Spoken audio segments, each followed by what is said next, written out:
2 दिन पहले ही मोदी जी ने युवाओं को प्रोत्साहित करने के लिए नेशनल क्रिएटर्स के सम्मान से सम्मानित किया है। मुझे लग रहा है एक और बंदा भी है जो बाहर बैठ के हिंदुस्तान की राजनीति पे, हिंदुस्तान की मीडिया पे तंज कसते रहता है। उसको कैसे भूल गए? नमस्कार हिंदुस्तान, स्वागत है आपका मेरे चैनल नन्ही में। मैं हूं नंदिनी। जय हिंद, जय भारत, जय श्री राम। अभी 2 दिन पहले ही मोदी जी ने नेशनल क्रिएटर्स का सम्मान से सम्मानित किया, युवाओं को प्रोत्साहित किया राष्ट्र निर्माण में उनकी भागीदारी के लिए।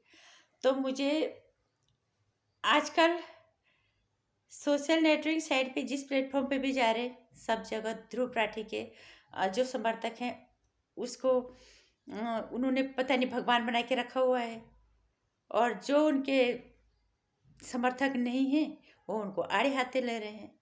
तो मैं सोच रही हूँ वो भी तो युवा ही थे, एक अवार्ड उनको भी दे देते, है ना। वो भी तो देश में जहर फैलाने के लिए, भड़काने के लिए, जबकि अच्छे हमें नहीं कहेंगे कि उनकी सोच गलत है।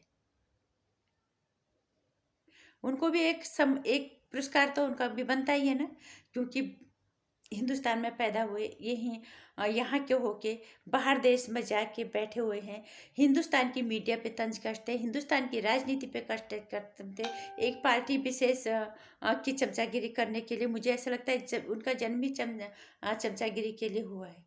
बोलना नहीं चाहिए, हम किसी के बारे में ज़्यादा कुछ बोलेंगे नहीं, लेकिन फिर भी जो दिख जाता है सामने वो वैसे तो उनको लगता है कि अपने आप को बचाने की कोशिश भी करते हो बीच बीच में अपने वीडियोस के अंदर, लेकिन पता चल जाता है वो किस पार्टी को का वो समर्थन करते हैं, वो सोच उनकी किस विचारधारा की है।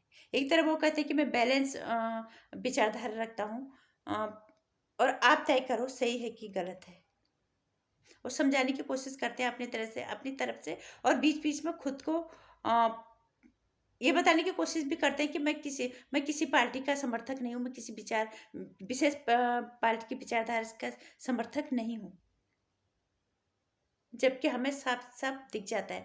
ध्रुव राठी व्यक्तिगत तौर पे अगर कहा जाए, उनकी सोच, उनका समझाने का तरीका सब बहुत अच्छा है। युवा है, वो चाहे तो उनको पैसे वो कहीं से भी कैसे भी कमा सकते हैं। एक सच्चा राष्ट्रभक्त अपने देश के लिए बोलना गलत बात नहीं है। तुम कहीं भी बैठे हो तो तुम इसी देश के, लेकिन तुम बाहर बैठ के अपने देश के खिलाफ जहर उगल रहे हो। ये कहाँ की इंसानियत है, ये कहाँ की राष्ट्रभक्ति है? फिर तुम कहते हो हम राष्ट्रभक्त हैं, कहाँ से? ध्रुव राठी को जब मैंने सबसे पहले देखा था, उनकी जब मैंने वीडियो देखी थी, उस वीडियो को मैं शुरू में देखा जब उन्होंने मानव मूत्र की तुलना गौमूत्र से की थी। उनकी वीडियो देखते गई, पता चल गया ये हिंदू विरोधी विचारधारा का है। धीरे धीरे पता चला वो राष्ट्र विरोधी भी है। वो एक पर्टिकुलर पार्टी को, एक पार्टी विशेष के का की सोच वाला है कि उन्हीं को इनको समर्थन करना है, बदलाव वो नहीं चाहता है। इस तरह का उनकी वीडियो के अंदर मुझे देखने को मिला। लेकिन वो बात जो भी है, वो बात उनकी काबिलियत पे ज़रा भी शक नहीं है। बहुत अच्छे से लोगों को समझाते हैं, तभी तो इतने लाखों में व्यूज आते हैं, इतने लाखों में उनके सब्सक्राइबर हैं, उनको फॉलोवर्स हैं, इनकी प्रशंसा कितने हैं। लेकिन हम ये चाहते हैं कि अगर वो सच्चे राष्ट्रभक्त हैं, है तो इसी देश के, लेकिन कुछ अच्छा काम कर रहे हैं देश के लिए। अभी कुछ दिन पहले उन्होंने मोदी राज की तुलना की को मतलब क्रूर शासक कहा था मोदी जी को, दक्षिण कोरिया से तुलना कर दी थी।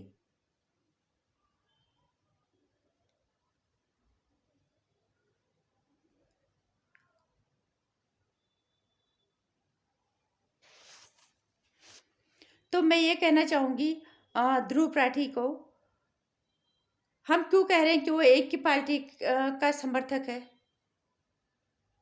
उन्होंने मोदी जी को तानाशाह कहा है। हम क्यों कर क्योंकि उन्होंने, और हम क्यों कह रहे हैं कि एक ही पार्टी का समर्थक है? जैसे उस पार्टी की चमचागिरी के लिए जमजात चमचा बन के ही वो पैदा हुए हैं। क्योंकि उन्होंने, अगर वो मोदी जी के शासनकाल को तानाशाही का नाम देते हैं, तो फिर वो 1975 की जो इमरजेंसी थी उसको क्या कहेंगे? सबके मन में ये सवाल होगा कि उसको वो क्या कहेंगे। लेकिन उसको वो क्या कहेंगे, इससे पहले कि उन्होंने एक वीडियो डाला है अपने यूट्यूब चैनल पे, इससे पहले काफ़ी दिन पहले उन्होंने डाला, शायद पिछले साल की बात हो गई है, कि इमरजेंसी क्यों लगानी पड़ी। ध्रुव राठी वो इंसान है जो कांग्रेस के हर गलत किए हुए काम का जस्टिफाई करने के लिए इसने जन्म लिया है। इसीलिए हम कहते हैं कि वो कांग्रेस पार्टी का जमजात चमचा है। हम किसी को ऐसे नहीं बोलते, लेकिन ध्रुव राठी को ये बोलना पड़ेगा। नेहरू जी के को जिस तरह से लोग बोलते हैं, उनके ऊपर भी उन्होंने एक वीडियो डाली है, उनको भी जस्टिफाई करने की कोशिश की है अपनी अपनी वीडियो के माध्यम से, अपने विचारों के माध्यम से, क्योंकि ज़्यादा पहुंच है लोगों के बीच में, लाखों में प्रशंसक है, फॉलोअर्स है, लोग फॉलो करते हैं, तो डाल दिया उसको बचाने की कोशिश में कि किसी तरह से कांग्रेस पार्टी सत्ता में आ जाए। मकसद और क्या हो सकता है, यही है। नहीं तो 1975 की इमरजेंसी को कौन भूल सकता है। सारे बड़े नेताओं को सिर्फ अपनी सत्ता के लिए अंदर कर दिया गया और पूरे देश को बंदी बना दिया गया। इसको बहुत अच्छे से इस समझा के अपने चैनल पे वीडियो डाला है ध्रुव राठी ने, कि वो करना शायद जरूरी था। देश को बंदी बनाना जरूरी था। देश में महंगाई बढ़ा, लोग भूखे मर गए थे। नेताओं को अंदर डालना जरूरी था। लेकिन कितना भी कोशिश कर ले ध्रुव राठी बचाने की, लेकिन यहाँ पे अपनी अपनी सत्ता को बचाने के लिए स्वर्गीय इंदिरा गांधी जी ने ये सब किया। इससे वो किसी भी हालत में न छुपा सकते न बचा सकते हैं। इसलिए मैं कह रही हूँ कि नेशनल क्रिएटर्स का एक अवार्ड इन्हें भी मिलना चाहिए था, कि देश से बाहर बैठ के अपनी देश के खिलाफ जहर उगलते हैं, देश की मीडिया को हमेशा निशाने पे लेते हैं।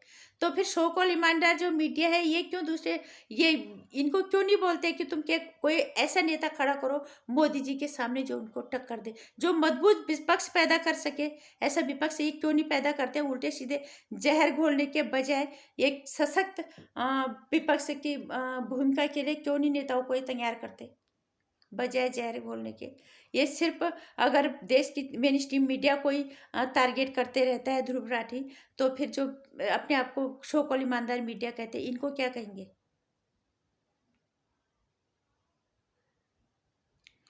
बहुत अफसोस होता है और इस बात की खुशी है कि उनकी सोच अच्छी है, उनको लोगों को समझाने की का जो उनका तरीका है वो बहुत अच्छा लोग समझते हैं। लेकिन अफसोस और दुख इस बात का है कि अपने देश के खिलाफ जहर उगलते हैं, वो भी बाहर बैठ के। जर्मनी में वो बैठे हुए हैं, हिंदुस्तान के कभी पॉलिटिक्स पे वार करते हैं, कभी यहाँ के राज को तानाशाह कहते हैं, मोदी राज में, जबकि हमें नहीं लगता आज तक किसी ने उनको इस तरह से तानाशाह कहा है। एक हमने बहुत निम्न स्तर से भी लोगों पे से बात की है। हम ना तो पत्रकार हैं, ना हम राजनीति में, लेकिन देश के आम नागरिक होने के नाते जो हमें लगता है वो हम बोलने की कोशिश करते हैं, अपनी वीडियो के माध्यम से अपने विचार रखने की कोशिश करते हैं। हम पूछते हैं कई जगह लोगों को।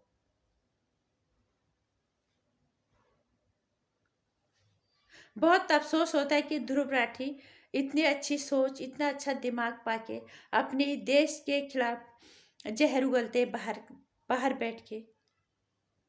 इसलिए मैं कह रही हूँ एक अवार्ड इन्हें भी मिलना चाहिए था ना, इस तरह का भी।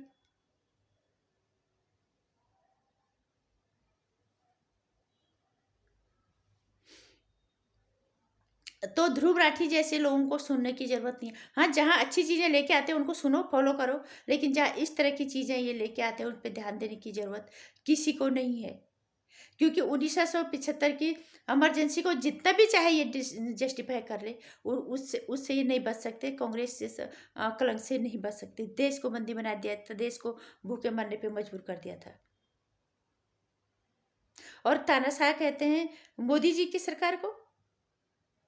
ये अगर तानाशाह है तो फिर 75 की इमरजेंसी क्या है, ये लोग बताएंगे, क्योंकि ध्रुव राठी ने तो वीडियो बना के अपने चैनल पे डाला हुआ है।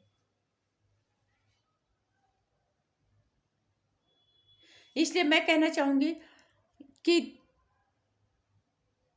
कोई भी हो जाए, चाहे वो कितना भी अच्छा दिमाग वाला हो जाए, सोच वाला क्रिएटर्स हो जाए, अपना दिमाग भी अपने दिमाग से भी सोचो। अगर ये मोदी राज को अगर वो तानाशाह कहता है तो 1975 की इमरजेंसी को क्या कहते हैं, तो शायद ध्रुव राठी के परिवार ने ये इमरजेंसी झेली नहीं होगी। उनका कोई अपना जेल नहीं गया होगा या अपने भूखे नहीं मरे होंगे, इनके घर में खाना आ गया होगा फिर, तभी वो जमजात चमचा बन के पैदा हुए हैं। नहीं तो वो इमरजेंसी को देश कभी नहीं भूल सकता, जब लोग देश भूखा मरने के लिए विवश कर दिया था देश को।